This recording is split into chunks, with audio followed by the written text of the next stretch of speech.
Mis hermanos, bienvenidos a una clase más sobre profecía bíblica.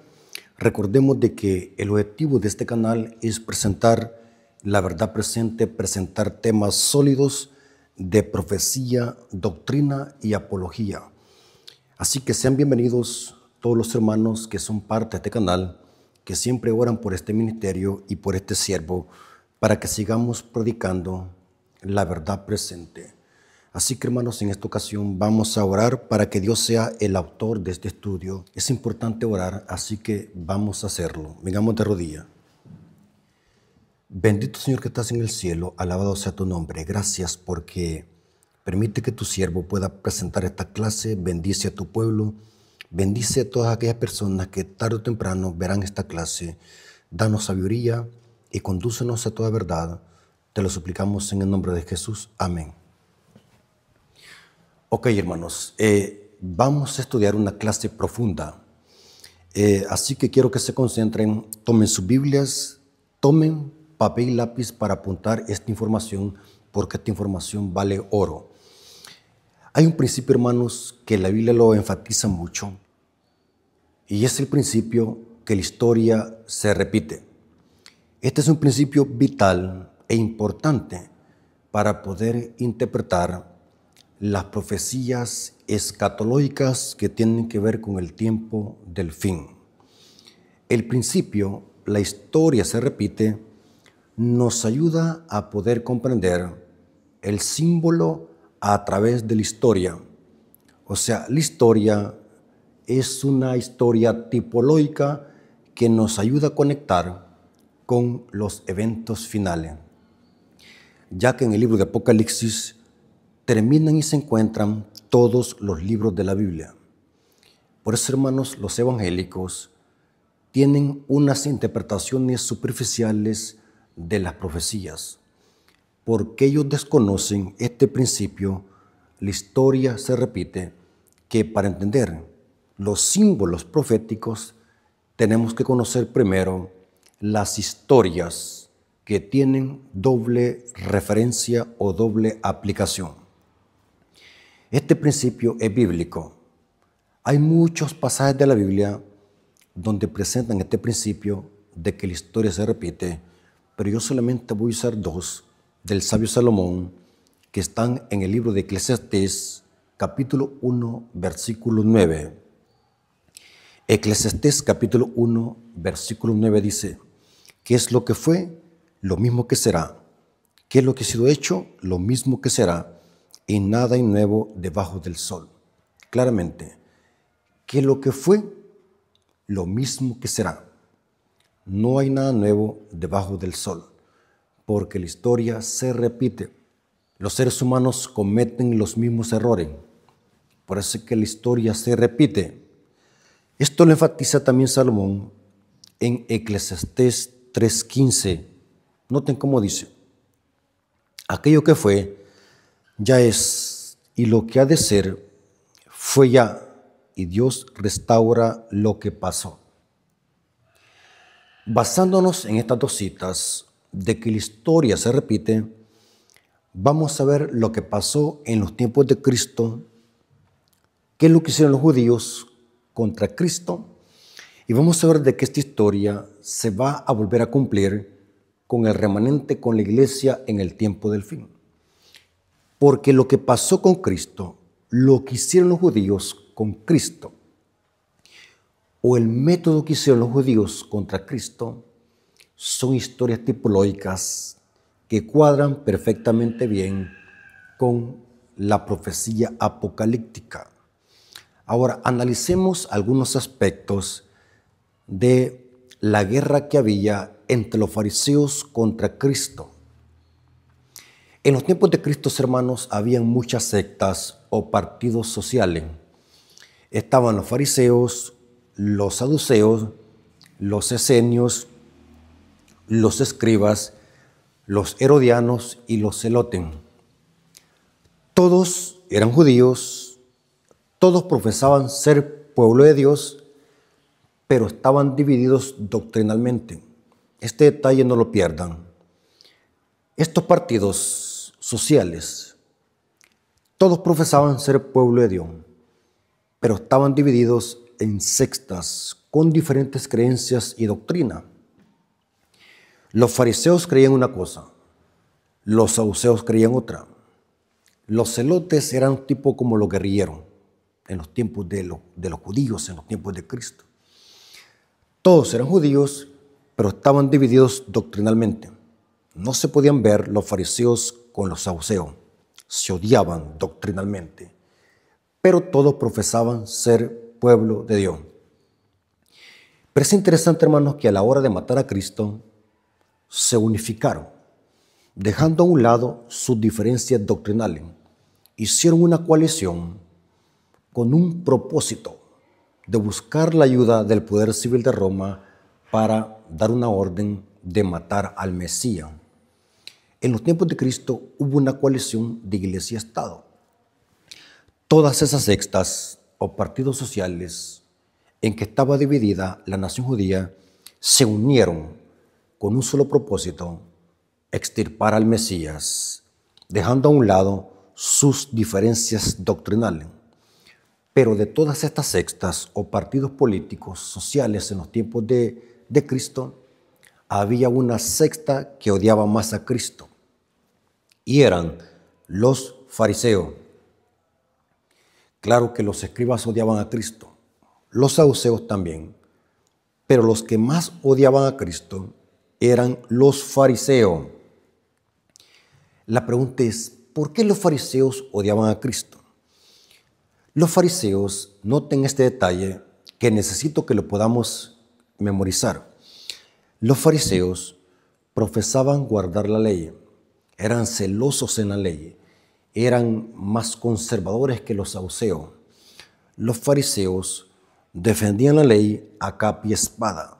Estos fariseos fueron tan exigentes que la historia dice, y eso lo corrobora Flavio Josefo, que desde que salieron del exilio, del cautiverio de Babilonia, empezaron a crear y añadir restricciones al sábado. Y en los tiempos de Cristo, el sábado, los fariseos lo habían convertido en una carga en lugar de una delicia. Esto lo corrobora Flavio Josefo y lo corrobora la historia de que los fariseos, los judíos, para evitar no volver a caer otra vez en cautiverio, porque estuvieron 70 años de cautiverio en Babilonia, dice que para evitar eso, empezaron a añadirle al sábado mandamientos creados por los fariseos. Empezaron a añadir restricciones creadas por los fariseos, no por Dios, creadas por los fariseos. Así que en los tiempos de Cristo, dice Flavio Josefo, y eso lo corrobora la sierva del Señor, dice que en los tiempos de Cristo, el sábado, se le habían añadido más de 19 restricciones creadas por los fariseos, al punto de que los fariseos llegaron a condenar los milagros y las obras de misericordia hechas en sábado. Según los fariseos, no según Dios, porque el mandamiento, Éxodo 28 al 9, enfatiza de que la función de ese mandamiento es preservar que no nos hagamos idólatras del trabajo. O sea, el mandamiento lo que prohíbe es hacer trabajo secular innecesario que podemos hacer en cualquier día de la semana. El mandamiento no prohíbe hacer milagros o comer en sábado o hacer obra misionera en sábado o hacer milagros en sábado. El mandamiento no prohíbe eso. Mientras que los fariseos se habían creado más de 19 leyes añadidas al cuarto mandamiento. Por eso es que cuando los discípulos arrancaban espigas de trigo en sábado, para los fariseos esto era quebrantarlo. Inclusive veían en Cristo un quebrantador de la ley, porque Cristo hacía milagros y obras de misericordia en sábado. Para los fariseos esto era pecado y era quebrantar el sábado.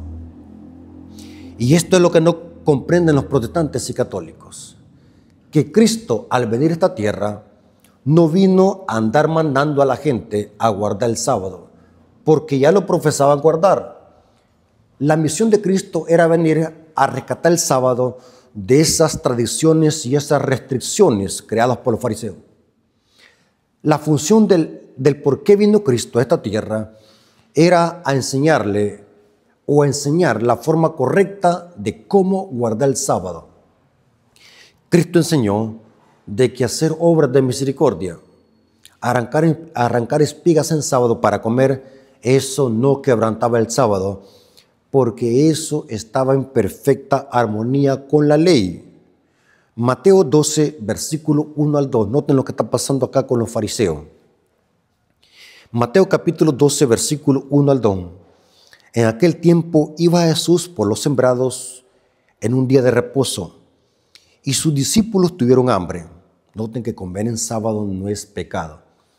Mucha gente ignorante dice que los adventistas no comemos en sábado. La gente que no sabe. Dicen de que nosotros no tocamos dinero en sábado, ni que tampoco comemos.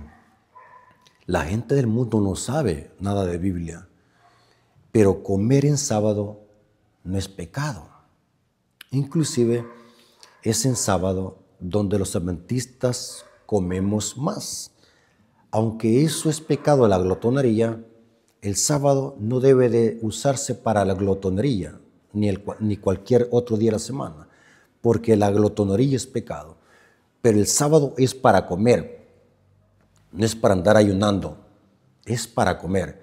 Dice el Espíritu de Profecía, en el libro Conflicto de los Siglos, página 50, dice que quienes inventaron ayunar en sábado fueron los judíos, porque estaban siendo usados por Satanás para hacer del sábado un día de penitencia. Pero es interesante que los judíos eran tan extremistas que llegaron tanto a amar la ley aparentemente, porque no la amaban desde la perspectiva de Dios. Pero ellos llegaron a profesar más el guardar la ley, que llegaron a hacerse ciegos y egoístas. Se olvidaron del espíritu de la ley, que está basado en amor y misericordia. Se hicieron fríos y formalistas, se hicieron legalistas, al punto de condenar el comer en sábado y hacer obras de misericordia. Y aquí dice el texto, Mateo 12, versículo 1 al 2. En aquel tiempo iba Jesús por los sembrados en un día de reposo, y sus discípulos tuvieron hambre y comenzaron a arrancar espigas y a comer. Esto no es pecado. Viéndolo los fariseos, ahí están los peores enemigos de Cristo y los discípulos. Viendo los fariseos le dijeron, he aquí tus discípulos hacen lo que no es lícito hacer en el día de reposo. ¿Para quién no era lícito? ¿Para Dios o para los fariseos? Para los fariseos. No se olviden, porque esto no lo prohíbe el mandamiento. Aquí dice, ¿por qué tus discípulos hacen lo que no es lícito en el día de reposo? Pero según la perspectiva de los fariseos, porque ellos eran los que condenaban a hacer estas cosas que estaban en perfecta armonía con la ley. Ahora, la Biblia es clara, según la costumbre de los fariseos, no según la ley de Dios, porque el mandamiento no prohíbe eso. El mandamiento es categórico. 6 días trabajarás y harás todas tus obras. Está prohibiendo el trabajo secular innecesario que podemos hacer cualquier día de la semana. Mientras que las obras de misericordia están en perfecta armonía con la ley. Un hermano me hizo una pregunta, varios me han hecho la pregunta, ¿qué hay del trabajo de los médicos? ¿Será que un médico puede trabajar en sábado? Sí, porque la profesión de médico es la única que está en armonía con el mandamiento de hacer obras de misericordia en sábado. El trabajo de médico es un trabajo que no quebranta la ley. El trabajo de médico es un trabajo que está en perfecta armonía con salvar vida. La pregunta es, ¿qué pasa con el sueldo que gana ese día? porque siempre le pagan. ¿Qué pasa con los médicos que ganan en el día sábado? Porque les pagan el sueldo. El espíritu de profecía dice, y ese es un consejo lógico, que está en perfecta armonía con la Biblia, y Cristo dijo que son sin culpa. El espíritu de profecía dice que ese dinero que ganan en sábado debe de usarse para ayudar a los pobres o darlo para ofrenda a la obra de Dios.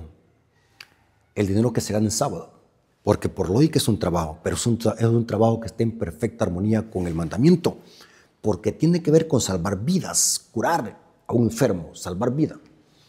Pero dice ella, si se puede evitar, vayan a la iglesia y descansen en sábado. Pero si no se puede evitar, si hay una emergencia, los médicos, imaginen que si hay una cirugía, hay una emergencia, hubo un accidente, el médico inmediatamente tiene que dejar el culto e irse. ¿Para qué? Para el hospital. Porque el trabajo de médico es el único que está en armonía ¿con qué? Con el hacer el bien en día sábado. Pero, recalco, el dinero que se gana en ese día debe darse como ofrenda para la iglesia o para ofrenda para el necesitado, porque hay personas que no tienen cómo pagar una consulta, hay personas que no tienen que comer y ese dinero que se ganó en sábado debe de servir para eso. Lastimosamente muchos médicos trabajan en sábado, pero se quedan con el dinero. O sea, técnicamente quebrantan el principio, porque el mandato es, vayan a trabajar los médicos, pero ese dinero denlo para la obra de Dios o denlo para ayudar al necesitado o el menesteroso o a la viuda que no tiene cómo suplir una consulta. Hago ese paréntesis porque muchos hermanos ya me han dicho que hay del trabajo de médico. El trabajo de médico está en perfecta armonía con la ley. Ahora, mientras que los fariseos se habían inventado una gran cantidad de leyes añadidas al sábado. Eso lo corrobora la historia y lo corrobora Flavio Josefo. Voy a leer 4 prohibiciones que los fariseos se habían inventado. 4 prohibiciones. Habían 19, dice Flavio Josefo, pero yo solamente les voy a citar 4 prohibiciones que los fariseos se habían inventado y se las habían añadido al sábado. Les va a dar risa cómo eran de extremistas los fariseos. Noten lo que decían los fariseos en sus prohibiciones creadas por ellos. La primera, si una gallina pone huevo en sábado, ¿está bien comerlo? La mayoría de fariseos decía que si una gallina era ponedora, no estaba bien comer un huevo puesto en sábado, porque la gallina estaba trabajando. Sin embargo, si solo se estaba engordando a la gallina para comerla, estaba bien comerla, estaba bien comer el huevo, porque esa no era una tarea principal de la gallina. Noten qué absurdos eran. También los fariseos sugerían que estaba bien comer un huevo puesto en sábado si luego se mataba la gallina por transgredir el sábado. Noten qué absurdos eran. Estas eran leyes creadas por los fariseos. Había otra ley más absurda. Noten, ¿está bien mirarse a un espejo en sábado? No, decían los fariseos, porque si te veis en el espejo, podréis mirar un cabello gris, o sea, una cana, y podés cortarlo, y eso sería trabajar. Noten que los fariseos prohibían verse en el espejo el sábado, porque podría verse una cana y se la iba a arrancar la mujer o el hombre si se miraba una cana. Entonces, para los fariseos eso era pecado. Noten, eran extremistas y fanáticos. Otra cosa que los fariseos habían inventado, si tu casa se encendía en sábado, o sea, se vio un incendio en sábado, ¿está bien entrar para salvar una ropa? Solo debe sacarse un juego de ropa. Sin embargo, si te vistes un juego de ropa, puedes entonces sacar otro juego. De paso, si tu casa se prende en fuego, no está bien pedir a un gentil que apague el fuego, pero si el gentil está apagando el fuego, de todos modos está bien. Noten que eran absurdos. A nosotros nos da risa esto, pero para los fariseos era algo serio. Era algo serio de vida o muerte. Por lo tanto, si alguien hacía esto, para los fariseos estaba quebrantando el sábado. Había otra también extremista. ¿Está bien escupir en sábado?, decían los fariseos. Esto es más extremista. ¿Está bien escupir en sábado? Puedes escupir sobre una roca, pero no sobre el suelo, porque esto sería hacer barro y esto sería quebrantar el sábado, porque el barro solía usarse para la construcción. Noten que los fariseos, si alguien quería escupir por alguna emergencia, tenía que inmediatamente ir a buscar una piedra. Imagínense que no había piedra allí. La gente tenía que tragarse ese gargajo y la saliva, porque eran tan extremistas, porque si alguien escupía en la tierra, eso era mezclarse con la tierra y eso formaba lodo. Y para los fariseos era eso, quebrantar el sábado. Leyes extremistas, fanáticas y absurdas. Y esto lo desconocen los protestantes, porque creen que Cristo vino a quebrantar el sábado.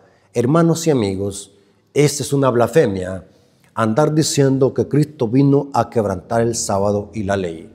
Lo que vino a hacer Cristo es a rescatar el sábado de exigencias y tradiciones rabínicas.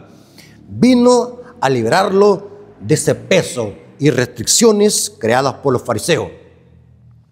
Porque el plan de Dios, según el profeta Isaías, es que el sábado sea una delicia, no una carga pesada. Eso dice Isaías 58:13, que el sábado, el propósito del sábado es de que sea una delicia, no una carga. Ahora, aquí viene lo interesante, hermanos, y quiero que se concentren. Los fariseos odiaban a Cristo por supuestamente quebrantar el sábado. Los fariseos nunca acusaron a Cristo por quebrantar otro mandamiento supuestamente. Los fariseos nunca dijeron, este es idólatra, este hijo de María es un contumaz y rebelde. Nunca los fariseos dijeron, este es un violador o un adúltero. Nunca dijeron, este es un adorador de ídolo. Nunca dijeron eso. Los fariseos acusaban a Cristo por supuestamente quebrantar el sábado. O sea, el pleito entre los fariseos contra Cristo era por cuarto mandamiento. Las acusaciones que se hicieron de parte de los fariseos contra Cristo era porque los fariseos acusaban a Cristo de supuestamente quebrantar el sábado, pero Cristo no lo quebrantaba, porque lo que hacía Cristo estaba en perfecta armonía con la ley. Noten cómo respondió Cristo en Mateo 12, versículos 12 al 14. Noten cómo Cristo estaba despejando la mente y la ceguera de los fariseos. Ahora entendemos por qué Cristo hacía los milagros en sábado. Todos, la mayoría los hacían en sábado, porque el propósito de Cristo era quitar esa ceguera de los fariseos. El propósito de buscar Cristo a las sinagogas y hacer milagros en sábado era con este propósito de quitarles la ceguera a los fariseos hipócritas. Mateo 12, versículos 12 al 14. Pues cuánto más vale un hombre que una oveja. Por consiguiente, es lícito hacer el bien en el día de reposo. O sea, las obras de misericordia, hacer el bien, está en perfecta armonía con el sábado, porque dice aquí, es lícito. Esta palabra lícito significa está en armonía con la ley, es algo legal. Lícito es un término jurídico y legal. Ahora, noten los fariseos qué es lo que hicieron. Cuando escucharon estas palabras de Cristo, entonces dijo aquel hombre, extiende tu mano. Aquí está hablando de Cristo. Y él extendió su mano y fue restaurado, sana como la otra. Y salidos los fariseos, noten cómo actuaron los fariseos, cómo reaccionaron al ver este milagro en sábado. Y salidos los fariseos, tuvieron consejo contra Jesús para destruirle. Noten cómo estaban de endemoniados. Para los fariseos, hacer obras de misericordia y hacer milagros en sábado era pecado. Pero tratar de matar a alguien en sábado no lo era. Estaban endemoniados. Por eso es que Cristo les dijo en Juan 8:44, ustedes son hijos de vuestro padre el diablo. Dice que esto pasó en sábado. Entonces dice, andaban buscando consejo para destruirle al maestro, porque supuestamente Cristo quebrantaba el sábado, pero Cristo no lo quebrantaba. Cristo lo guardaba perfectamente como dice la ley de Dios. Ahora, vamos a ver qué método usaron los fariseos. Vamos a ver qué método usó el diablo, usando los fariseos y a estas sectas en los tiempos de Cristo para tratar de callar a Cristo y tratar de opacar el mensaje que Cristo predicaba. Vamos a ver lo siguiente. Vamos a ver de que el diablo usó a los judíos para que se unieran. Estaban divididos, pero se unieron. Esas sectas o partidos políticos se unieron para buscar la ayuda del poder civil de Roma, para que Roma diese un decreto de que los judíos mataran al Mesías, que los judíos no aceptaban como Mesías. Ahora la pregunta es, ¿por qué los fariseos, si supuestamente conocían la ley y los profetas y estas profecías mesiánicas que anunciaban la venida del Mesías?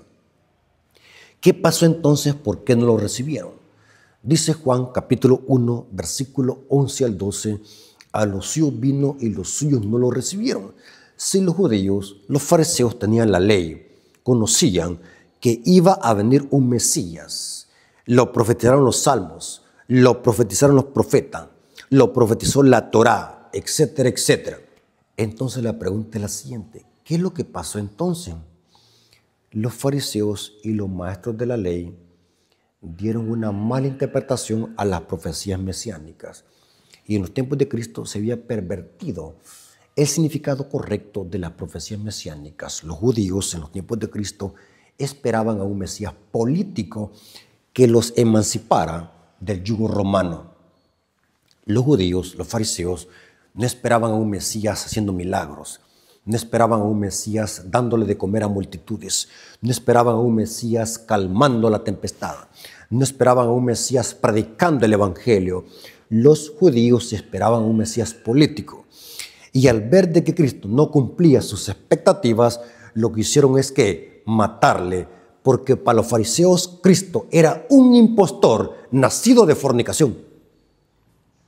Y en Juan capítulo 8, Cristo tuvo un altercado con los fariseos. Lean Juan capítulo 8. Cristo tuvo un altercado con los fariseos. Los fariseos estaban odiosos al ver de que por ningún lado podían hacer de que Cristo aceptara sus costumbres y sus tradiciones. Así que los fariseos, al ver de que Cristo no se sometía en nada a las costumbres de los fariseos dijeron, hagamos un plan, queremos aniquilar a este que se hace pasar como hijo de Dios y que no respeta nuestras leyes y que no respete el sábado, según ellos.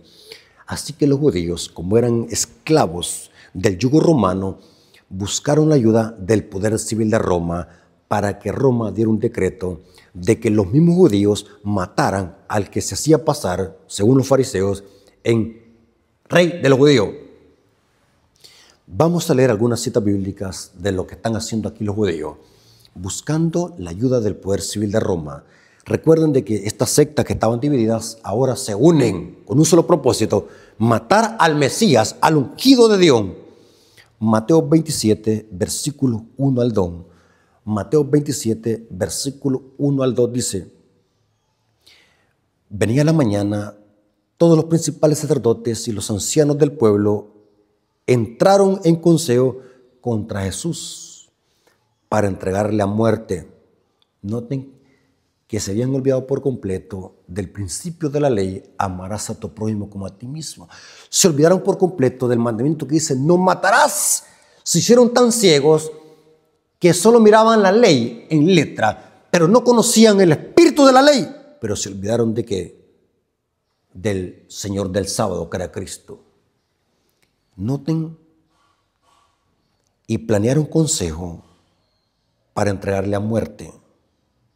Y le llevaron atado. ¿Dónde lo llevaron? Noten que aquí los judíos, el profeso pueblo de Dios, está llevándolo donde Pilato. Y lo llevaron atado y le entregaron a Poncio Pilato y al gobernador romano. ¿Qué están haciendo acá los judíos? Buscando la ayuda del poder civil de Roma para que maten a Cristo. ¿Qué tiene que hacer la iglesia? Buscando la ayuda de los políticos. Esto es fornicación, esto es abominación. En los tiempos de Cristo, los judíos están haciendo una coalición impía de iglesia y Estado.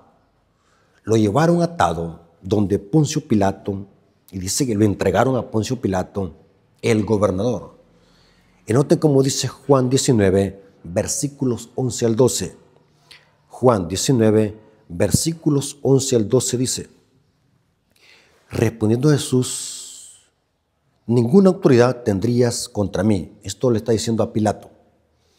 Si no te fuese dada de arriba. Por tanto, el que a ti me ha entregado, mayor pecado tiene. Desde entonces procuraba Pilato soltarle. O sea que Pilato conocía de que Cristo en verdad era el Mesías y lo quería soltar.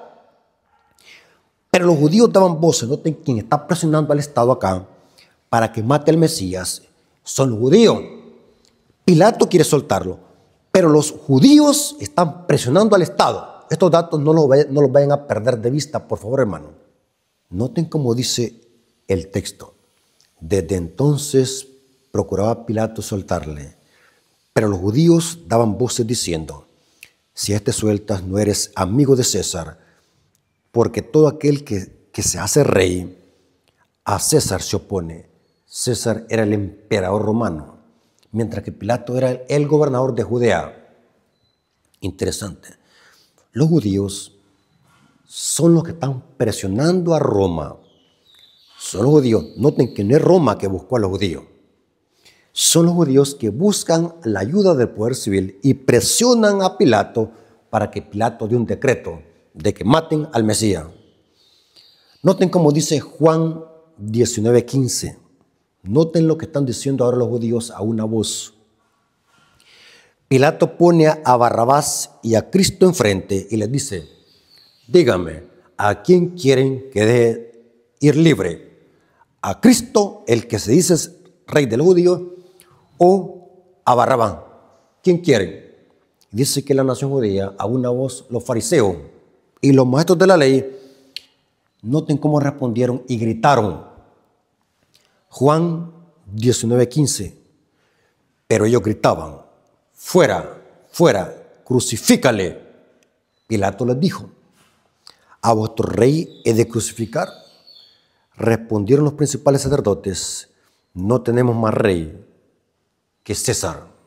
Noten aquí, a mano alzada, los fariseos, los líderes religiosos de esa secta, están negando la teocracia. Están diciendo: el poder civil es nuestro rey. Y ese poder civil lo vamos a usar para nuestros propósitos, para matar al Mesías. Los judíos están presionando a Pilato, no Pilato a los judíos. Los judíos están presionando a Pilato para que dé ese decreto de matar al Mesías. Saben de que en los tiempos de Cristo se estaba cumpliendo un Salmos. Este salmo es el Salmos capítulo 2, versículo 1 al 4.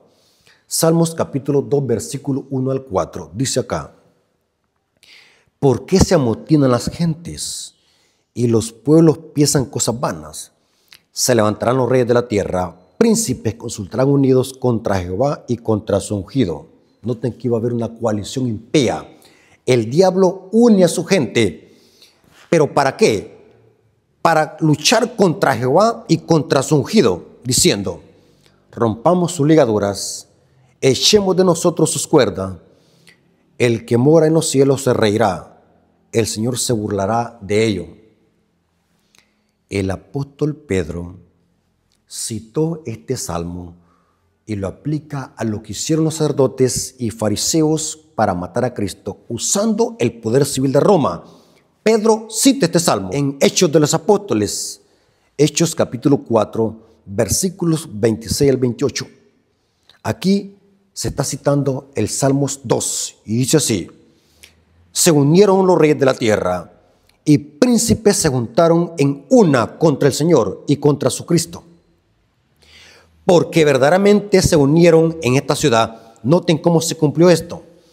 Porque verdaderamente se unieron en esta ciudad contra su santo Hijo Jesús, a quien ungiste Herodes y Poncio Pilato con los gentiles y el pueblo de Israel para hacer cuanto tu mano y tu consejo había antes determinado que sucediera. O sea que lo que dice el Salmo se cumplió cuando los judíos buscaron la ayuda del poder civil de Poncio Pilato junto con los gentiles y Herodes para matar a Cristo.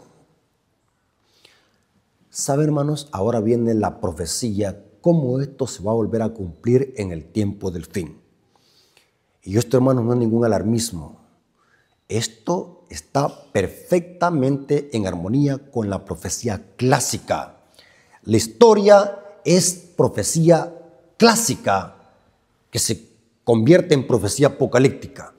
Esta historia que pasó en los tiempos de Cristo se va a volver a cumplir con la iglesia remanente, con el pueblo que guarda los mandamientos.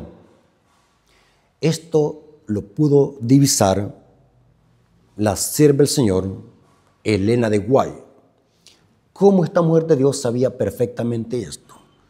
Porque esta mujer tenía luz de Dios. Y noten lo que dijo. Conflicto de los siglos, página 22, párrafo 2. Noten lo que dice.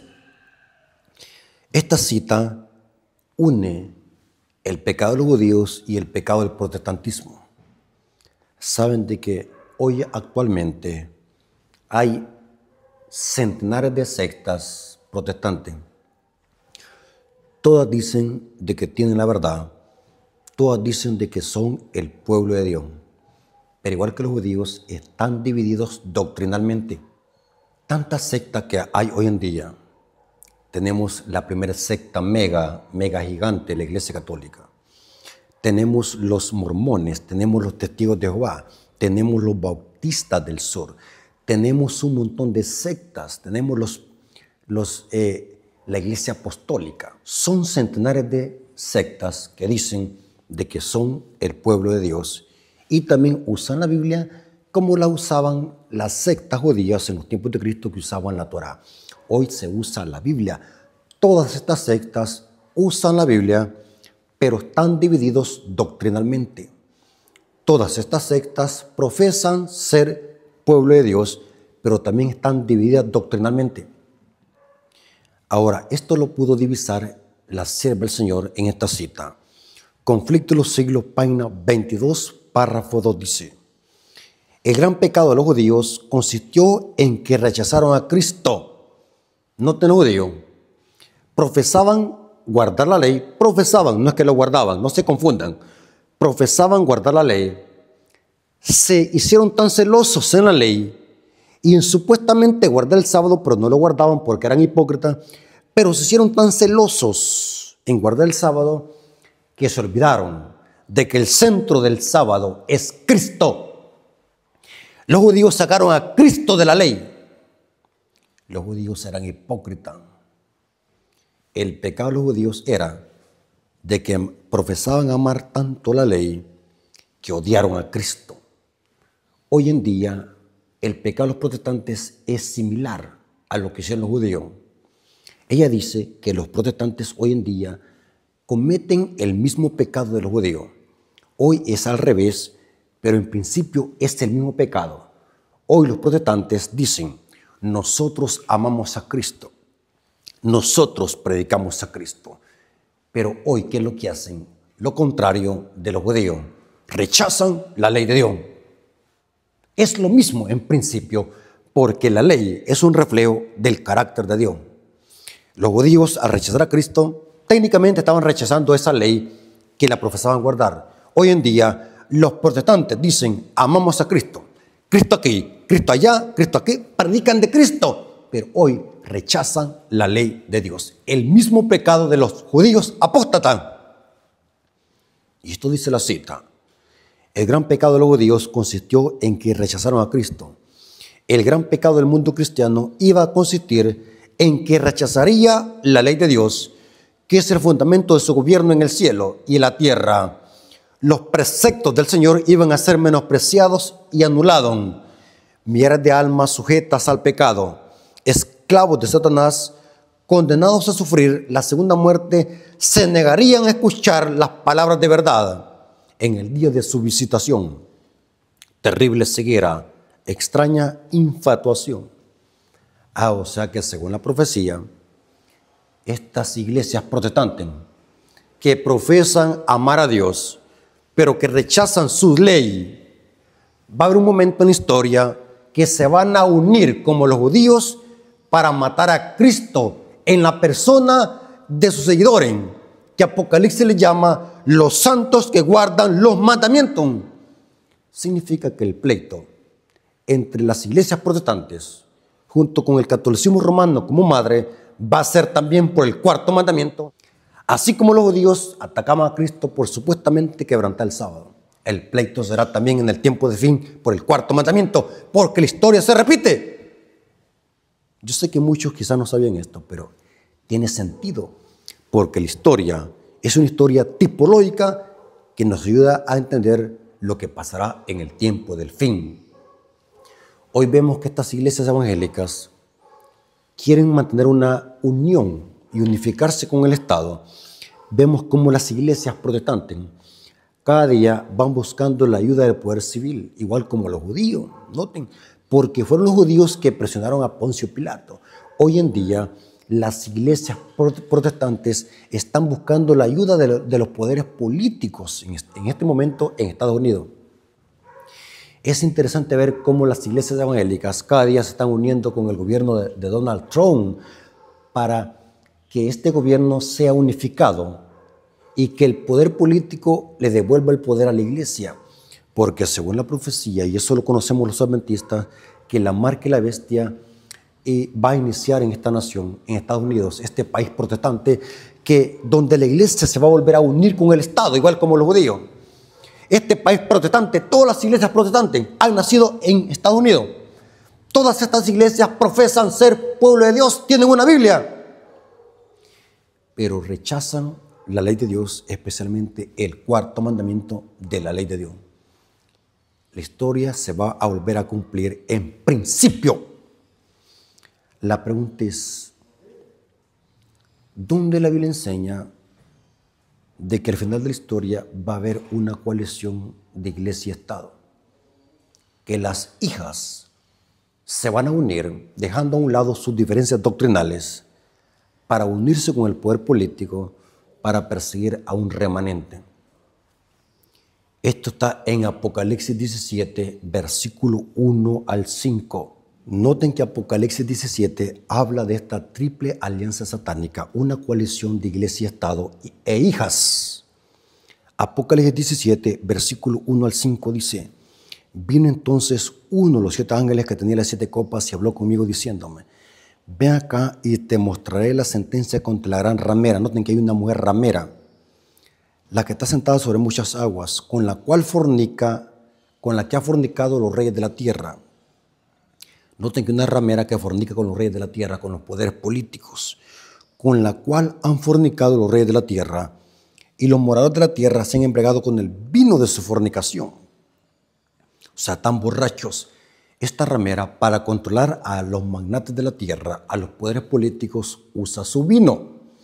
Es una ramera que fornica con los magnates de la tierra, con los poderes políticos, reyes, príncipes, presidentes y gobernantes. Pero noten que esta ramera tiene hijas. Noten que esta ramera tiene solamente hijas. No tiene hijos varones, solamente son hijas. Y las hijas son ramera. Esto dice Apocalipsis 17, versículo 5. Apocalipsis 17, versículo 5. Y en su frente tenía un nombre escrito, Babilonia, la grande, la madre de las rameras y de las abominaciones de la tierra. Noten que es una ramera que fornica con los reyes de la tierra y esta ramera tiene hijas. Significa que en algún momento de la historia esta ramera va a actuar en concierto con los reyes de la tierra y con las hijas para perseguir al pueblo de Dios. Que la Biblia dice que este pueblo de Dios guarda los mandamientos. Ahora, ¿cómo sabemos de que esta es la interpretación correcta de Apocalipsis 17? Hay una historia similar que encontramos en Marcos capítulo 6, versículos 21 al 28, la muerte de Juan el Bautista. La muerte de Juan el Bautista es una historia tipológica que nos ayuda a comprender lo que pasará en el tiempo del fin. Una mujer ramera se va a unir con el poder político y con las hijas. Y son las hijas que también van a presionar al poder político para que dé un decreto de perseguir y matar al remanente. ¿Cómo murió Juan el Bautista? En la muerte de Juan el Bautista también hubo una coalición de iglesia y Estado. Hubo una triple alianza de un rey político, una ramera y una hija. Marcos capítulo 6, versículos 21 al 28. Esto está pasando en un cumpleaños de Herodes. Y Herodes se está bebiendo vino con sus convidados. Noten que están borrachos. Igual como la ramera, tiene embriagado a los magnates de la tierra y a las muchedumbres. Marcos 6, 21 al 28. Pero vino un día de oportuno en que Herodes, en la fiesta de su cumpleaños, daba una cena a sus príncipes y tribunos y a los principales de Galilea. Entrando la hija, ahí está la hija. Entrando la hija de Herodías, noten que no era de Herodes, era hija de Herodías. ¿Quién era Herodías? Una ramera que estaba viviendo en adulterio con Herodes, porque esta Herodías era mujer de Felipe, hermano de Herodes. Entrando la hija de Herodías, danzó y agradó a Herodes, igual como las hijas. Dice que la imagen de la bestia hace todo para agradar a la primera bestia que tuvo la herida de muerte y sanó. O sea que el teatro que hace la imagen de la bestia es para agradar ¿a quién? A la primera bestia que tuvo la herida de muerte y sanó. Y dice, y entrando la hija de Herodías, danzó y agradó a Herodes y a los que estaban con él en la mesa. Y el rey dijo a la muchacha, pide lo que quieras y yo te daré. Y le juró, todo lo que me pidas te daré hasta la mitad de mi reino. O sea, estaba borracho. Para que dijese eso, estaba borracho. Saliendo ella, noten la hija, no lo pide inmediatamente, sino que va a consultarle a la madre. Saliendo ella, dijo a la madre, ¿qué pediré? Ella dijo, la cabeza de Juan el Bautista. Entonces ella entró prontamente al rey y pidió diciendo, quiero que ahora mismo me des en un plato la cabeza de Juan el Bautista.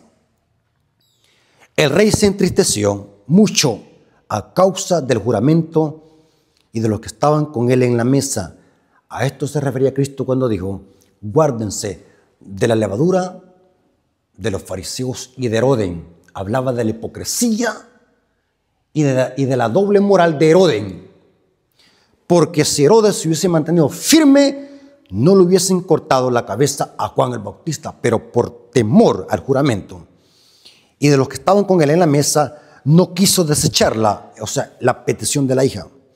Y enseguida el rey, enviando a uno de los guardias, mandó a que fuese traída la cabeza de Juan. El guarda fue y decapitó en la cárcel, y lo decapitó en la cárcel a Juan, y trajo su cabeza en un plato, y la dio a la muchacha, y la muchacha se la dio a su madre. Noten, un rey político, una ramera y una hija. La hija le consulta a la madre le dice a la hija, pídele la cabeza de Juan el Bautista. Le traen el plato y la hija, noten, la cabeza el soldado se la da primero a la hija y la hija se la da ¿qué? A su madre. Una coalición entre un rey, una ramera y una hija.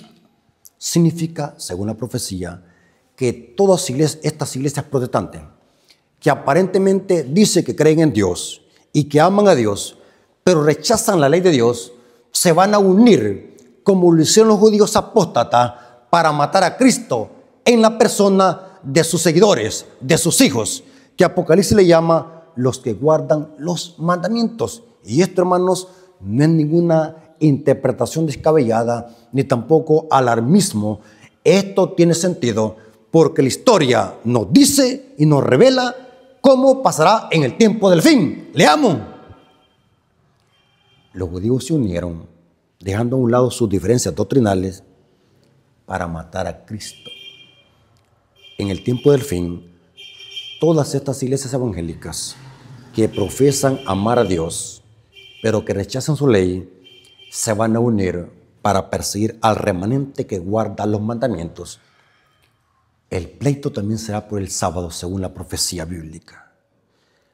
Voy a leer 2 citas del Espíritu de Profecía que corrobora esto. Una está en el libro Conflicto de los Siglos y la otra está en el libro o la matutina o devocional Maranata. Leamos primero la del Conflicto de los Siglos. Conflicto de los Siglos, página 578, párrafo 2. A medida que las iglesias protestantes rechazan los argumentos claros de la Biblia en defensa de la ley de Dios, desearán imponer silencio a aquellos cuya fe no pueden rebatir con la Biblia. O sea, van a usar la fuerza las iglesias protestantes. Si hoy tuercen la Biblia y atacan el 4.º mandamiento y atacan la ley de Dios, al final se van a tornar en perseguidora. Maranata, página 222, párrafo 2. El sábado será la gran piedra de toque de la lealtad, pues es el punto especialmente controvertido. Cuando esta piedra de toque le sea aplicado finalmente a los hombres, entonces, dice la cita, se trazará la línea de demarcación entre los que le sirven a Dios y los que no les sirven. Hermanos, esto es pura profecía apocalíptica. Se va a volver a cumplir la historia, porque la historia se repite. ¿Qué nos resta a nosotros, hermanos? Predicar y prepararnos. Estos temas son temas sólidos para la iglesia y también el mundo necesita escuchar estos temas, porque estos temas hacen que la gente salga de Babilonia, porque estas iglesias donde no se respeta la ley de Dios son Babilonia. Y Dios dice a su pueblo, salga de Babilonia, pueblo mío, antes que sea demasiado tarde.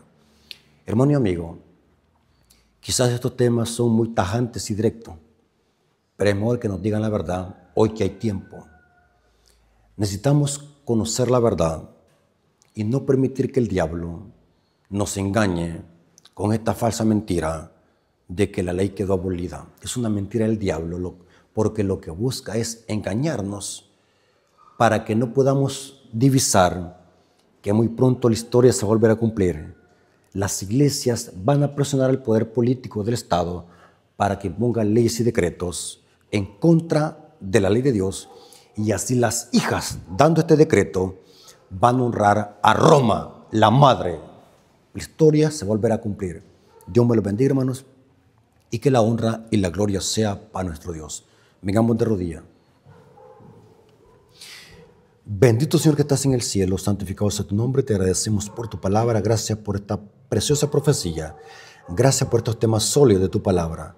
Bendice a tu pueblo para que no solamente podamos crecer en teoría, sino también que podamos prepararnos para tu pronto regreso. Gracias, Padre, por tu amor y tu misericordia. Te lo agradecemos en el nombre de Jesús. Amén. Hermanos, como siempre lo decimos y lo enfatizamos, que si en verdad quieren apoyar este ministerio, háganlo suscribiéndose, dando me gusta a los videos y comentando, ya que no se imaginan, hermanos, el enorme esfuerzo que hacemos para poder predicar estos temas. Hacemos un esfuerzo que ustedes no se imaginan. Detrás de estos videos hay una lucha extrema, no solamente física, sino también espiritual. Así que gracias por apoyar este ministerio, gracias por orar por este ministerio. Sigamos apoyando este ministerio porque nuestro galardón será muy grande. Muchas almas van a conocer la verdad presente con este tipo de temas que se predican en este canal. Así que Dios me lo bendiga y que la honra y la gloria sea para nuestro Dios. Saludos.